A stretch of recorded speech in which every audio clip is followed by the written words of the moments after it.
Hello, it's Scott Manley here with what I've christened the FTL OMG KSP LOL WTF. I mean, okay, I have no idea what this is. It is christened the FTL egg, and it wasn't built by me. It's on the forums as a fat Pokemon.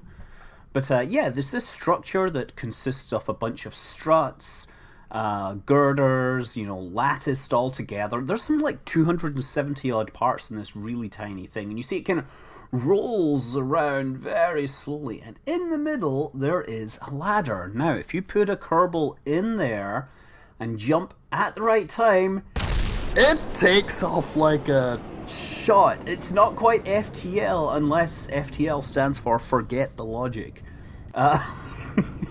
There we go. We shot up some ridiculous speed, and now we're cascading back to Earth with the Kerbal inside. And yes, you successfully flown away. Yes, Jebediah setting new standards for flight. There he is. So yeah, the thing's pretty light, and I guess Kerbals weigh about 30 kilos. So I thought it was pretty cute the way Jebediah actually kicked that thing like a giant football. But undeterred with the fact that it was missing several struts, we decided to get back inside and see if we could make this one take off. Takes a bit of timing to get it working. There you go. So as long as you're holding on to the ladder and trying to walk up and down it, or climb up and down it, or move around, that's what seems to make it move. It's something weird in the game logic, which basically has special rules for having astronauts on EVA and moving them between ladders. It creates phantom forces, which, as you can see, makes the thing go all over the place.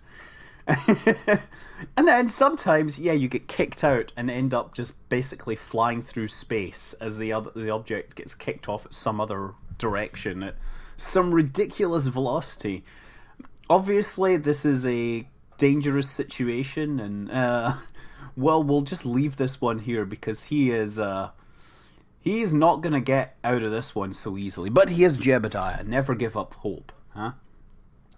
But yeah, that was quite a hop considering there was no rockets or anything involved. But that is nothing. Let's well, okay, this one didn't quite work out. He jumped in and didn't quite grab it, and now he's stuck there.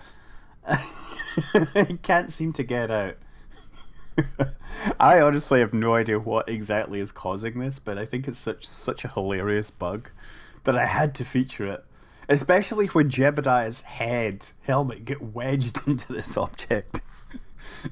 He's like walking around with this giant strut thing stuck there. He walks off the end to try and get his head out of this thing. There we go. Oh! Poof. Ah! Free at last!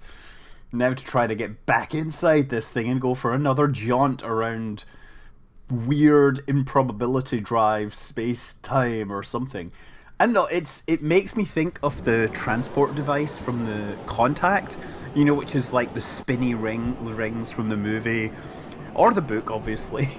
Which nobody on Earth actually knows how it works, but it just happens to work.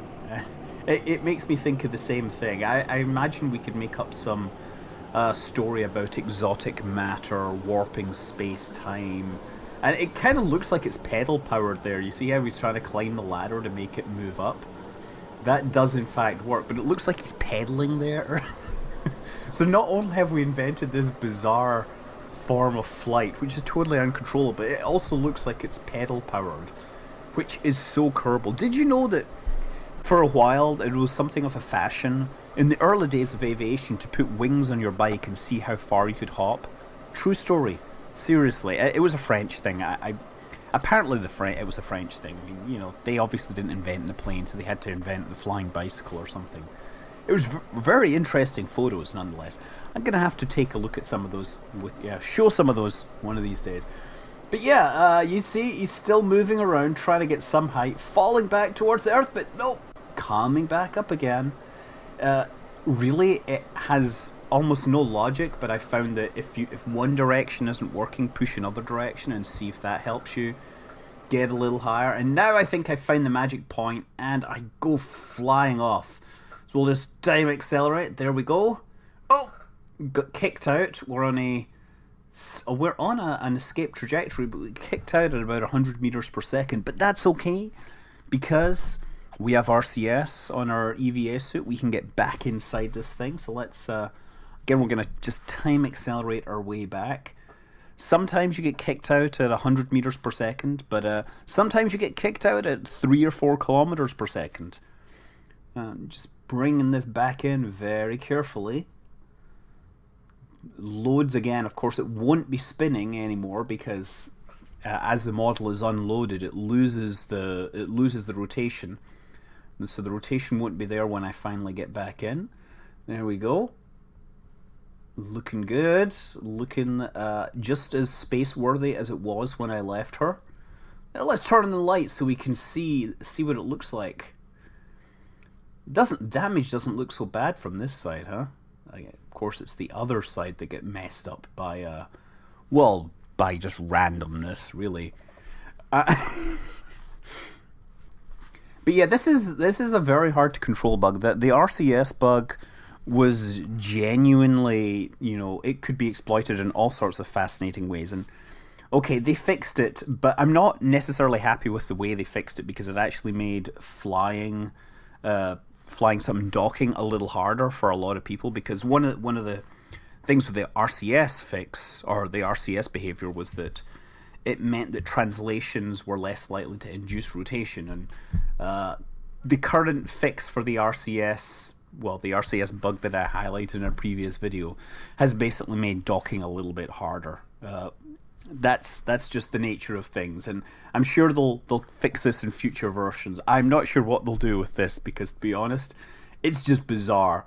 This is me just time accelerating at some ridiculous rate. As long as he's in the middle there holding onto that ladder, he's gonna keep accelerating, but as soon as he lets go and flies off, he'll be in deep space, moving at 142 kilometers per second. Yes, Jebediah spinning through space in the name of science. I don't know what kind of science, because, it certainly doesn't involve rockets, let's say. But yeah, 142 kilometers per second in about 20 minutes corresponds to roughly 10 G. So yet Jebediah is indeed a super Kerbal, because he is able to hold on to ladders or accelerations that would crush most humans while sitting down. That is why he is our hero. Anyway, one last moment. This wasn't the fastest one, but this journey out of the Kerbin's atmosphere was quite hairy, because I got kicked out very early on. I got kicked out while I was still going upwards inside the atmosphere, and I didn't have enough velocity to actually escape, so I had to try and EVA back inside this spinning ball of death. And I had to do it before I started falling back. And you see the needle on my vertical velocity indicator shrinking down, but I eventually manage it. And from there, I go on to accelerate further and faster. And yes, I also get this one up to Kerbal escape velocity, but it only manages about 42 kilometers per second. It's not nearly as cool as the other one. This one did, however, shoot out behind the planet exactly along its night side and did a nice lunar fly past. I suppose if I'd got things just right, I could have let go and got myself into a lunar orbit, but I didn't think about that at the time. Instead, I was going for higher and faster and, crazier than ever before. And that's the way we like it in Kerbal Space Program. Anyway, I hope you've enjoyed this silliness. If not, I'll be back next time with perhaps something more serious. But until then, just remember, if things are spinning too fast, hold on tighter. And of course, fly safe.